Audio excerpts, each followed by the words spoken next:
Alright, it's time for another edition of Huckins on Film, and we're going to shake up the format a little bit tonight. I recently picked up the remake of I Spit on Your Grave a couple weeks ago, and I finally watched it. And that really put me in the mood to watch the original. So we're going to compare and contrast the two. The original and the remake. Yeah, I'm just going to get the editorial portion of the program out of the way. The original is so much better, it's not even funny. Honestly, the remake, it's a really bad Saw sequel with the words, "I spit on your grave" on it. That's all it is. The two films are almost, other than some names, the two films are not that connected, which very much to the detriment of the remake. I mean, the first thing I noticed just watching the two, the original is just the colors. There's color. The remake, it's one of those newer horror movies, you know, the kind that they're just so bland because everything is gray. Like, that's a big problem I have with horror nowadays. Is I understand everything's supposed to be dark because of what you're dealing with, but dark and drab are not the same thing. The remake is drab. It's just it's the most, it's not even black and, even black and white movies have more of a color palette than this. Remake, it's just, everything is just gray. I Spit on Your Grave, it takes the original, you know, it's out in the woods. It's in the middle of the summer. The leaves are on the trees. The first time you see Jennifer Hills, she is wearing a striking red dress. It actually has a very lush color palette to it. The remake, it's in the fall. The sky's gray. The leaves have fallen off the tree. I mean, the setting is just, ugh. It's just, ugh. It is one of those where, like, wow, I'm tempted to slit my wrists just so I can see some color. So on that count alone, the original just demolishes the remake. Just the overall cinematography, because you can, there's color.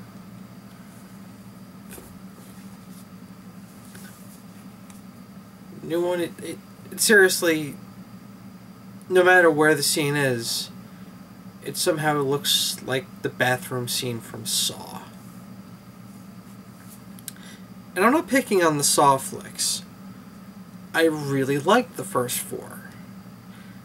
The last three were crap, but I really did like the first four. But that color palette really worked with those. This, it was just like the director was like, well, Saw is popular with the kids. I'm going to try to make my own, but I'm going to call it I Spit on Your Grave. Ugh. Another funny thing about, another very bizarre difference between the two is the original, hey, as I'm sure you already know, it's about woman Jennifer Hills.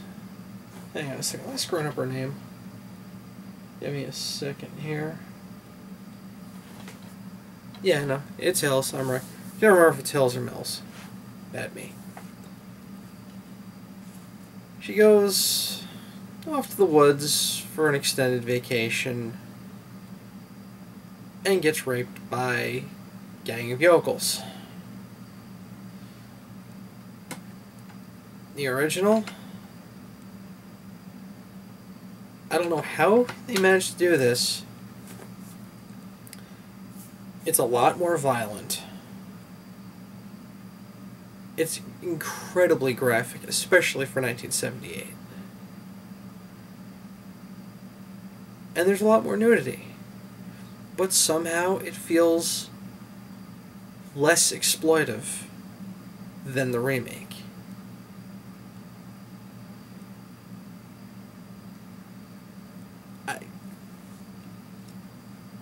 I have no idea how you do that.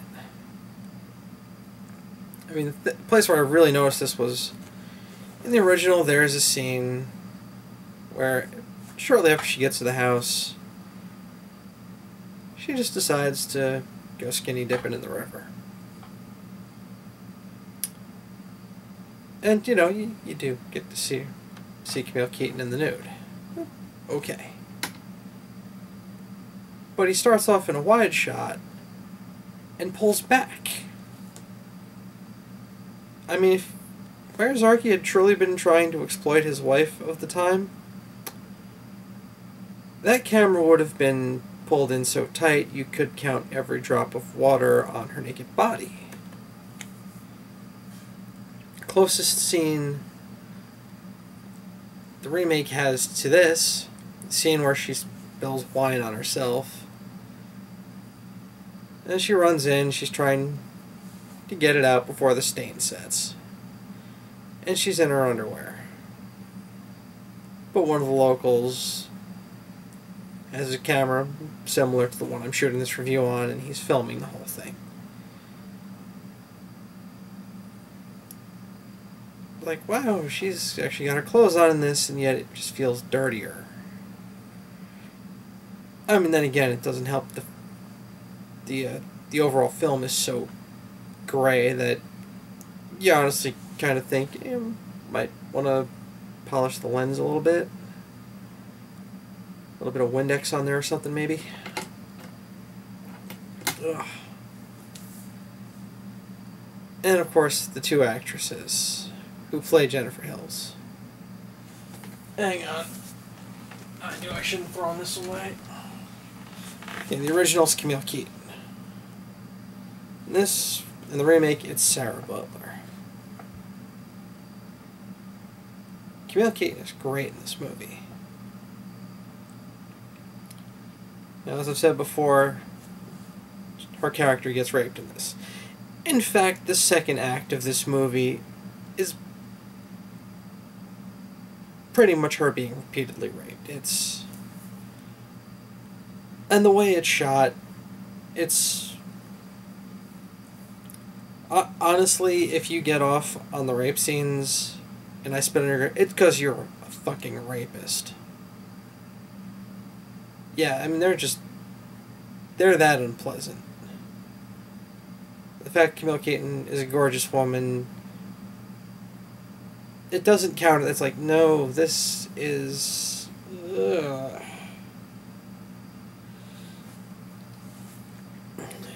And adding to it, especially in the one attack, the fact Camille Keaton's a much better actress. The second attack especially, because I'm not going to go into too much detail here, but during it, she lets out one of the most blood-curdling screams in the history of cinema.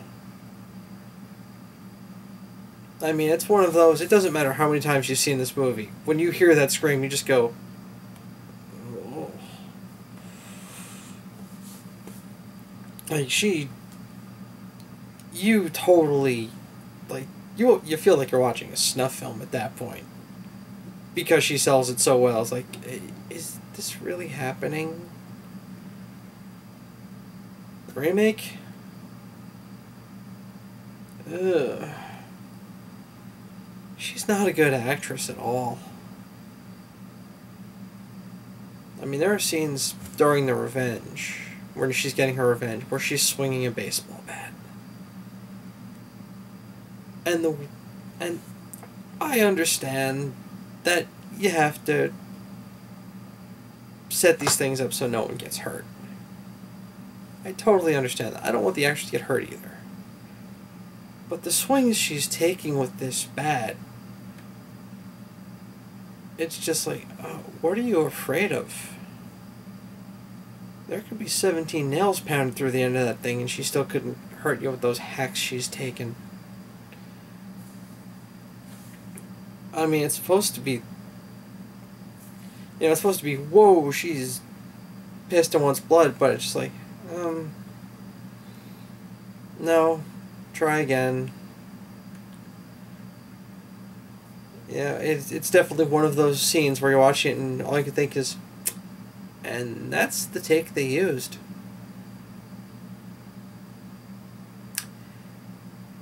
Yeah, you wonder, was the cutting room floor clean as a whistle, or was it just, oh, those other takes were just skin peeling terrible. When she's being attacked, when she lets out the screams, they're maybe slightly below average at best.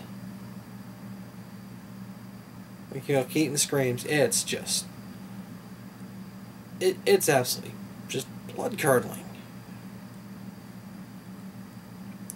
So the main actress, it's no comparison whatsoever. The actual revenge itself. Now, the remake did improve on one thing. Because the original, they really screwed up the timing on the deaths. Because Johnny, the head guy, he's the second of the 4 to be killed. This is the guy who... It's the leader. It's the guy in charge. He should have died last. And honestly, a little bit of editing, and it could have been set up just fine. It would have even had a better ending. But for some reason, in this, actually, they added a 5th character, the local sheriff, who's in on it. But of the 4 just locals, Johnny dies last. Actually, no. He doesn't. But I'll explain how they got around that in a minute. It still worked a lot better. Because the corrupt sheriff dies last in this one, in the remake. Now, each movie had a mentally disabled character named Matthew. And the one in the remake is so much better. Like, he seems just profoundly disabled. Like, just to the point where he can function, but not very well. The original one, he dressed awkwardly and talked with kind of this weird Eddie Deason voice. Like, he didn't seem like he was really handicapped, just annoying. In the remake, you totally buy the fact that Matthew is mentally disabled. It's a great performance. I will give the movie a lot of credit there. They got a great performance out of their Matthew.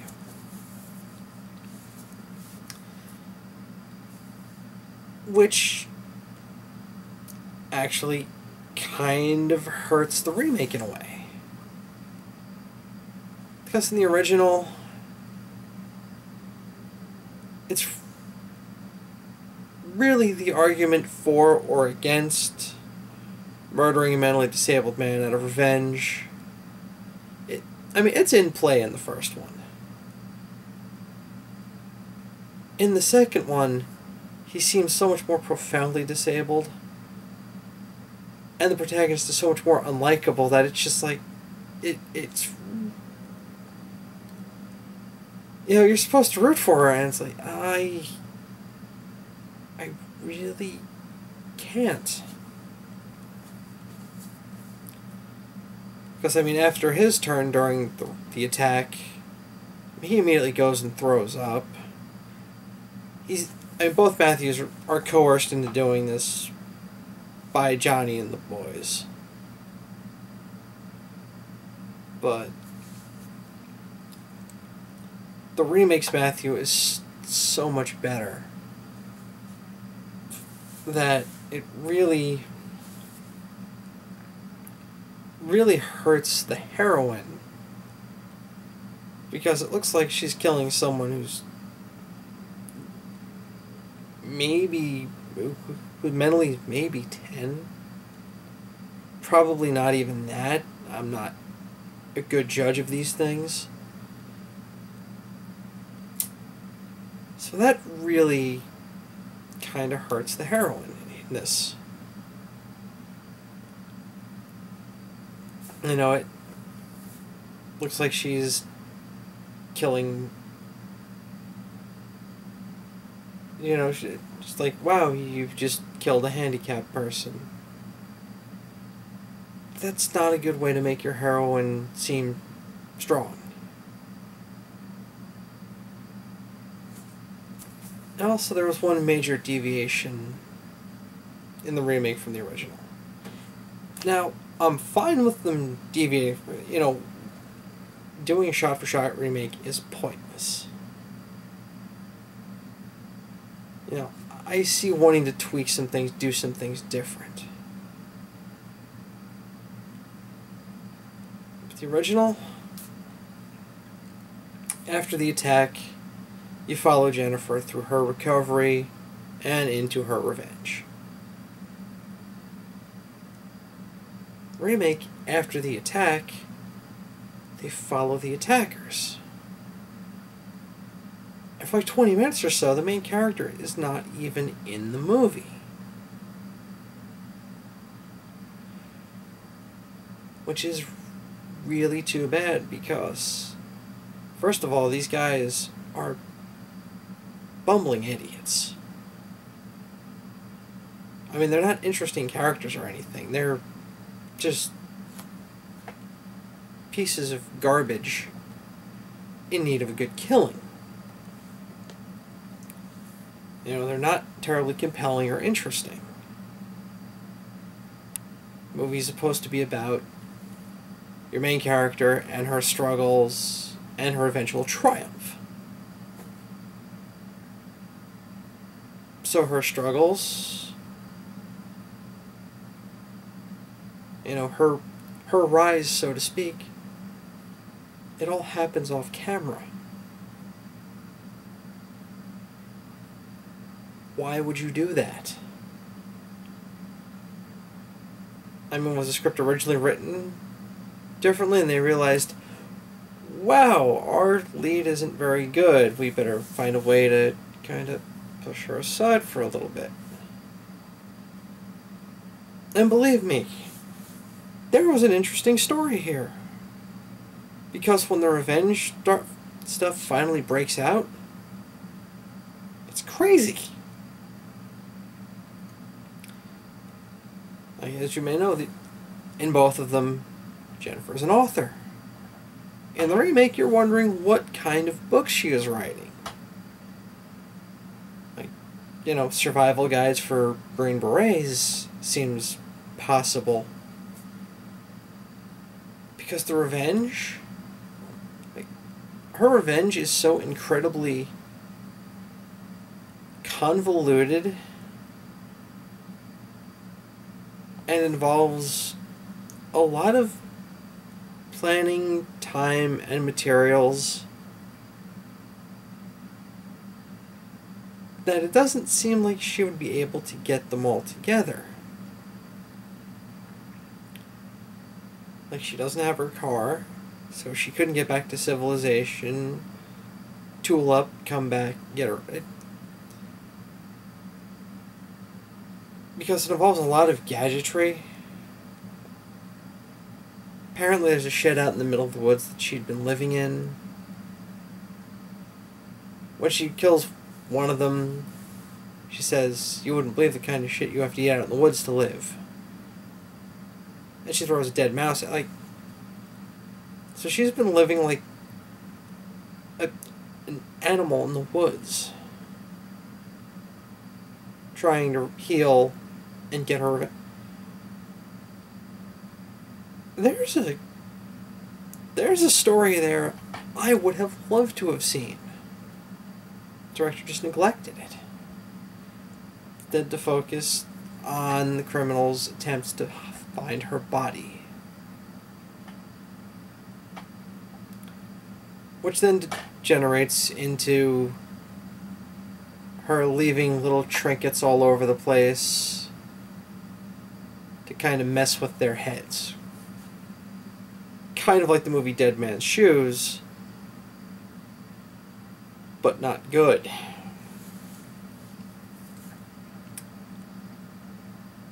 The original, everything's a lot more straightforward. It, on the whole, makes some amount of sense. I mean, not totally. The fact that Johnny goes back to her place with her 2 minutes after she pulls a gun on him. Of course, they make it clear in the movie that Johnny's brain is below the belt. So she's able to really lure him back through a mixture of her charm and his stupidity.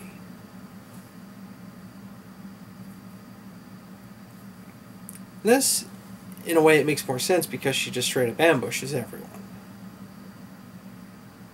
Drags them back to this shack in the middle of nowhere and has her way with them.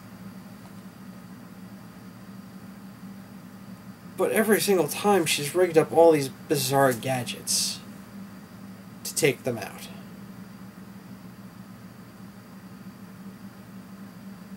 And it's just...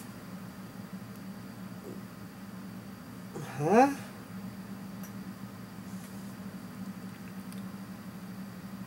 It really just... Like, it just seems so completely out of nowhere. Another thing that really doesn't help the remake is the pacing is terrible. This movie drags so badly. And it's about the same length as the original. But, I mean, the remake, it takes forever to get going. Now, I mean, there's a good slow build, and then there's... Today, please? The remake, it's all... Get on with it. The original, there really aren't any pacing issues. It sets everything up fairly quick. Of course, the series of attacks are a lot longer in the original. A lot more effective, a lot more brutal. Also, the original, during the attack inside the house, it contains probably one of the 5 most effective jump scares in history. I mean, when I was watching it before, I know the scene. I've seen it plenty of times. I'm looking at it. I'm waiting for it. I know it's coming. It still startled the shit out of me.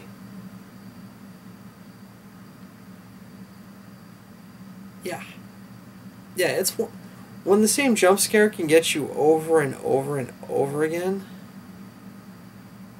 you're doing it right. This, it doesn't have that jump scare. the attack is much shorter.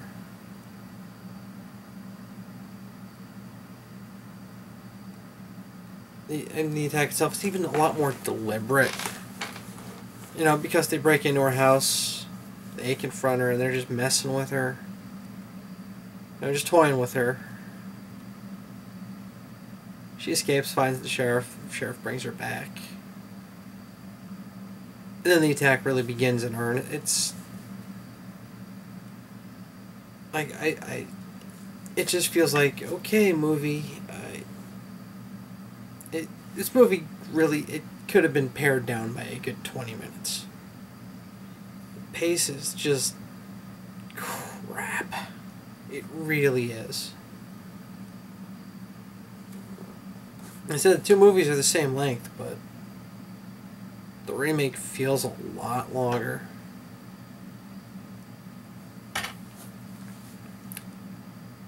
And the kills, the revenge, it actually kind of works in the original because it's fairly straightforward how each death happens. In the remake, forget it. I mean, she's got one guy tied up. They were in the forest. One guy kept pushing her head into a rather large puddle, pulling it out. Well, she's got him tied up to this contraption, suspended over a bathtub. And she keeps dunking his head, because everyone in this has to die the same way. They humiliated her.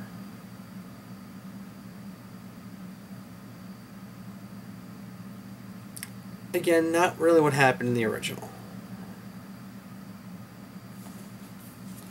They died, but it didn't try to copy. It didn't try to transfer whatever degradation they perpetrated on her against them. It worked much better because of that.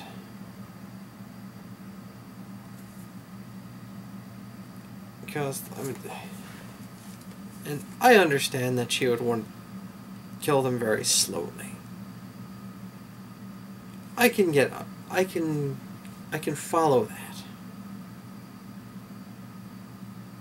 But there's too many devices. There was like way too much work put into this. Like, it really just seemed like a bad Saw ripoff. Like the one guy was tied to a tree. The cameraman, since he's the voyeur, she put a fish hook through each eyelid, pried his eyes open, gutted a fish, threw it all over him, and let some really badly CGI'd ravens take care of him. And that's another thing. There's a lot of CGI in this movie, and it's crap. It is really bad. I mean, there was one scene with the ravens where I think they used practical effects, but it looked like you could see that they were mechanical.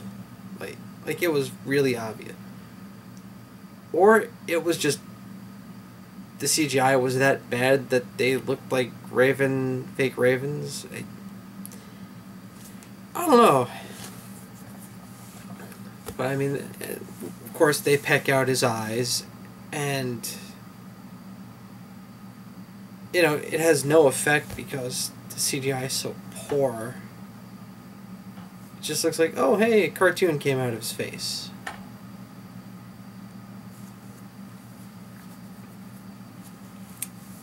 It's just, I mean, the original has this one on just about every count, really, except for the Matthew. The guy who played Matthew in the remake did a great job. And I gotta give him all the credit in the world.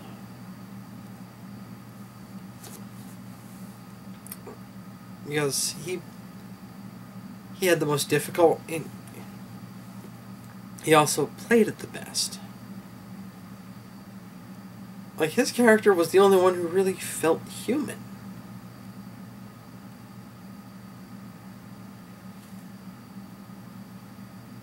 So, yeah. But aside from that, if you're in the mood to see I Spit on Your Grave, don't waste your time with the remake. Watch the original. The original is probably the high watermark of the rape revenge genre. The remake, probably one of the lower points of it, to be honest. The difference is just that stark.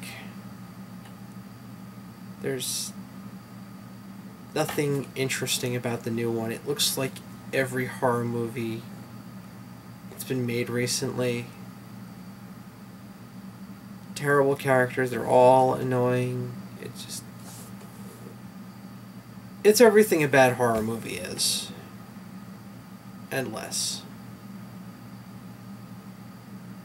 The original, one of the finest it's a fine movie. So, like I said, if you're a rape revenge fan of the rape revenge genre, you definitely want to go with the original and avoid the new one like it has the plague. Because originally, when I saw the first one, I wasn't thinking of comparing it with the first one, but after watching, I said, oh, I have to figure out what a step down this is, and oh, it truly is. Anyway, this is Kyle Huckins for Huckins on Film, fucking off.